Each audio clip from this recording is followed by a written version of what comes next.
ఒకప్పుడు ఆ ఊరి చివరన ఒక పురాతనమైన బంగ్లా ఉండేది. ఆ బంగ్లా చుట్టూ దట్టమైన అడవి, భయంకరమైన వాతావరణం ఉండేవి. ఆ బంగ్లాలోకి వెళ్లాలంటేనే ఊరి ప్రజలు భయపడేవారు. ఆ బంగ్లాలో ఒక రహస్యమైన దీపం వెలుగుతూ ఉంటుంది. ఆ దీపాన్ని సొంతం చేసుకుంటే అంతులేని శక్తులు వస్తాయని ఊరి ప్రజలు నమ్మేవారు. కాని ఆ దీపానికి ఒక భయంకరమైన మాంత్రికుడు కాపలా కాస్తున్నాడు.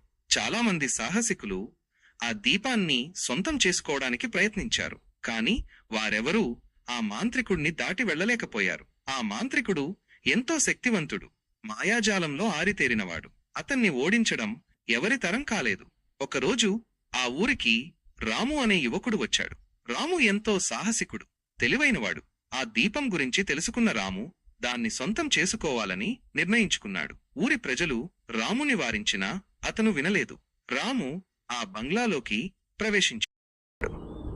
అక్కడ అతనికి ఎన్నో ఆటంకాలు ఎదురయ్యాయి. మాయాజాలం, భయంకరమైన జీవులు రాముణ్ణి అడ్డుకున్నాయి. కాని రాము తన తెలివితో, ధైర్యంతో అన్ని ఆటంకాలను దాటుకుంటూ ముందుకు సాగాడు.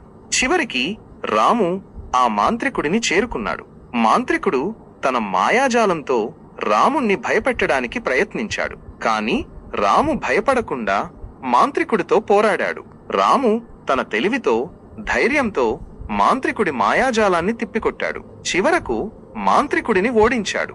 రాము ఆ దీపాన్ని సొంతం చేసుకున్నాడు. ఆ దీపం వల్ల రాముకు అంతులేని శక్తులు వచ్చాయి. రాము ఆ శక్తులను ఉపయోగించి ఊరి ప్రజలకు సహాయం చేశాడు. ఊరి ప్రజలు రాముని దేవుడిలా కొలిచారు. ఆ దీపం వల్ల రాముకు శక్తులు రావడమే కాకుండా అతను ఆ ఊరి ప్రజలకు ఒక ఆశాకిరణం అయ్యాడు. రాము తన శక్తులను మంచి పనులకే ఉపయోగించాడు. ఆ ఊరిని సుఖ సంతోషాలతో నింపాడు.